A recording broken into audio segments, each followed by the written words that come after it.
तो और मेरे भाई लोग, क्या हाल चाल है आपके। तो स्वागत है आपका एक और न्यू वीडियो में। तो इस वीडियो में हम एक्सप्लेन करने जा रहे हैं दी होस्ट 2006 को। तो कहानी की शुरुआत में हम एक साइंटिस्ट और उसके असिस्टेंट को देखते हैं। वो साइंटिस्ट उसे बोलता है कि मुझे किसी भी चीज पर धूल जमने से नफरत है। दरअसल वहाँ बहुत जानलेवा केमिकल रखे होते हैं जिन पर धूल जम गई होती है। वो इन केमिकल्स की वाली बोतलों को सिंक में डालने के लिए बोलता है, पर असिस्टेंट बोलता है कि ये केमिकल अगर सिंक में डाले तो ये हेन नदी में जाकर मिल जाएंगे और ये केमिकल पानी में रहने वाले जीवों को बहुत ज्यादा नुकसान पहुंचाएंगे। पर साइंटिस्ट के डांटने से ये केमिकल उसे सिंक में डालने पड़ते हैं। इसके बाद हम दो मछली पकड़ते हुए लोगों को देखते हैं। उनको मछली पकड़ते हुए कुछ अजीब सा जीव मिलता है, पर वो उस जीव को अनदेखा करते हैं और वो दोबारा पानी में चला जाता है। तो इसके बाद हमें एक शॉपकीपर को दिखाया जाता है जिसका नाम गैंगडू है। वह बहुत ज्यादा ही सोता है और वो दिमाग का थोड़ा पैदल है। उसकी एक बेटी है जिसका नाम योंजो है। योंजो को एक मोबाइल की जरूरत होती है। वो अपने पापा से मोबाइल की डिमांड करती है। गैंगडू को ये बात पहले से पता होती है, तो उसके लिए वो पहले से पैसे इकट्ठे कर रहा होता है। फिर हम उसके पापा को भी देखते हैं यहाँ जो दुकान संभालते हैं। गैंगडू की एक बहन होती है जिसका नाम नामजो होता है, जो एक नेशनल क्रॉसबो प्लेयर है। आज टीवी पे उसका मैच आ रहा है। गैंगडू और योंजो नामजो का मैच देखने लगते हैं। तभी गैंगडू का पापा आता है और उसको बोलता है कि कस्टमरों को बाहर कोल्ड ड्रिंक दे। गैंगडू अपने कस्टमर्स के लिए कोल्ड ड्रिंक लेके जा रहा होता है, तभी उसको पानी में कुछ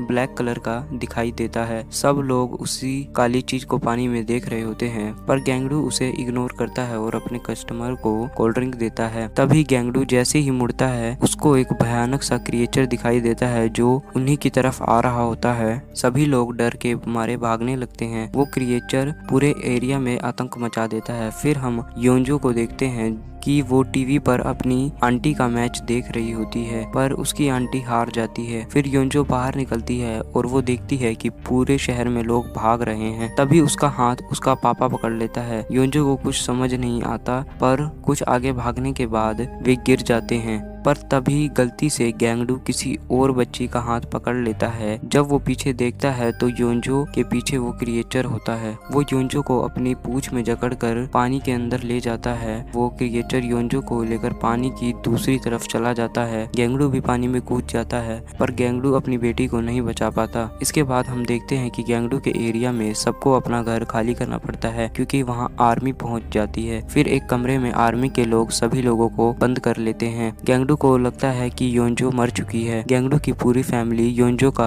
बहुत शौक मनाती है। वहाँ एक येलो कलर का सूट पहनकर एक आदमी आता है और वो कहता है कि जो आदमी भी उस जीव के संपर्क में आया है वह अपना हाथ खड़ा करे। वहाँ गैंगडू अपना हाथ खड़ा कर देता है कि उस जीव का खून मेरे चेहरे पर लगा है। तभी उसको एक बंदी की तरह वहाँ की सारी आर्मी उसे पकड़ लेती है। तभी हम देखते हैं कि टीवी पर दिखाया जाता है कि उस जीव के संपर्क में जो भी आया है उसको एक खास तरह का इन्फेक्शन हो गया है। अब रात हो जाती है और गैंगडू को एक कॉल आता है और कॉल पर योंजो होती है। पहले गैंगडू सोचने लगता है कि योंजो तो मर चुकी है, पर योंजो की आवाज से पता चल रहा था तो गैंगडू समझ जाता है कि यह योंजो ही है। योंजो कहती है कि वह एक बड़े से सीवर के अंदर है जो हेम नदी के पास है। गैंगडू ये बात अपनी पूरी फैमिली को बताता है। सब चौंक गए होते हैं कि योंजो कैसे जिंदा है, पर वो भी समझ जाते हैं कि योंजो जिंदा है। इसके बाद हम एक वैन को देखते हैं जो कहीं जा रही होती है। तभी उसमें से एक आदमी निकलता है। दरअसल उसको एक 100 का नोट दिख जाता है। वो उसको उठा के चल ही रहा होता है कि उसको वो जानवर पकड़ कर ले जाकर उसी सीवर में डाल देता है जिसमें योंजो होती है। योंजो उसको उठाने की कोशिश करती है, पर वो मर चुका होता है। वो उसका फोन निकालती है, पर फोन में बैटरी खत्म होती है। अब हम यहाँ गैंगडू को देखते हैं जो डॉक्टर और सबको बता रहा होता है कि उसकी बेटी मरी नहीं है, जिंदा है और उसको बहुत मदद चाहिए, पर उसकी बात पर कोई भी बंदा यकीन नहीं करता। तो अब वो भागने का प्लान बनाते हैं और उसमें सक्सेसफुल हो जाते हैं। पर दरअसल जिन चोरों के साथ वो भागे होते हैं वो गैंगडू के डैड को जो सामान चाहिए होता है वो तो दे देते हैं, पर बदले में उसका सारा पैसा ले लेते हैं। अब गैंगडू की फैमिली बड़ी मुश्किल से पुलिस से बच के निकलती है उस सीवर की ओर जिसमें योंजो फंसी हुई है। वो योंजो को आसपास के अंडरग्राउंड सीवर में बहुत ढूंढने की कोशिश करते हैं, पर वो उन्हें नहीं मिलती। पर यहाँ हमें एक लड़का और उसका छोटा भाई दिखते हैं जो आगे जाकर एक दुकान से खाने का सामान लेते हैं। असलियत में वे चोरी कर रहे होते हैं, पर जब वो खाने का सामान लेकर सब पैक कर जा रहे होते हैं तो उन्हें वही क्रिएचर मिलता है। फिर हम देखते हैं कि उसी दुकान में गैंगडू और उसकी फैमिली पहुंचती है। वो वहां पर नूडल्स खाते हैं। फिर हमें योंजो दिखती है जो पीने के लिए पानी इकट्ठा कर रही होती है। तभी वो क्रिएचर आता है। योंजो मरने का नाटक करने लगती है। अब हमें यहाँ दिखता है कि क्रिएचर उन्हीं दोनों भाइयों को लाया होता है जो अभी थोड़ी देर पहले क्रिएचर से बच के भाग रहे होते हैं। जब क्रिएचर दोबारा बाहर चला जाता है तो योंजो उन्हें उठाने की कोशिश करती है, पर उनमें छोटा भाई तो जिंदा होता है पर बड़ा भाई मर चुका होता है। तभी हमें पता चलता है कि उस क्रिएचर ने योंजो को देख लिया होता है। अब वो क्रिएचर जानता है कि यहाँ पर 2 आदमी जिंदा हैं। फिर हम यहाँ गैंगडू को देखते हैं जो सो रहा होता है। उसके भाई बहन उसे भला बुरा बोल रहे होते हैं। उनका पापा उन्हें गैंगडू के बचपन की कहानी सुनाने लगता है। वो कहता है कि गैंगडू बचपन में बहुत स्मार्ट लड़का था, पर उसकी माँ के न होने के कारण और मेरे काम पे चले जाने के कारण गैंगडू पूरे दिन दुकान चलाता था, पर माँ के और मेरे कारण उसे खाना अच्छे से नहीं मिल पाया। उसने जिंदगी के हर मोड़ पर अपने आप को अकेला महसूस करा। इस सब चीज़ों से उसके अंदर विटामिन की कमी हो गई। इस कारण से आज वो कहीं भी सो जाता है। इन सब में सिर्फ और सिर्फ मेरी गलती है। तभी हमें दिखता है कि गैंगडू की आँख खुल चुकी होती है। वो बोलता है कि उसको सामने वो क्रिएचर देख रहा है। गैंगडू का डैड उसे गोली मारता है, जिससे वो क्रिएचर घायल होने का नाटक करने लगता है, पर उसका अंकल उसे एक और गोली मारता है, जिससे वो क्रिएचर भागने लगता है। लास्ट में हम देखते हैं कि गैंगडू के डैड के पास गोलियां खत्म होने के कारण उनको वो क्रिएचर मार देता है। अब गैंगडू को यहाँ पुलिस पकड़ लेती है। यहाँ हम न्यूज़ पर देखते हैं कि वो वायरस बहुत डेंजर है। जितने भी वायरस से इन्फेक्टेड लोग हैं उन्हें पुलिस जल्दी से जल्दी पकड़ना चाहती है।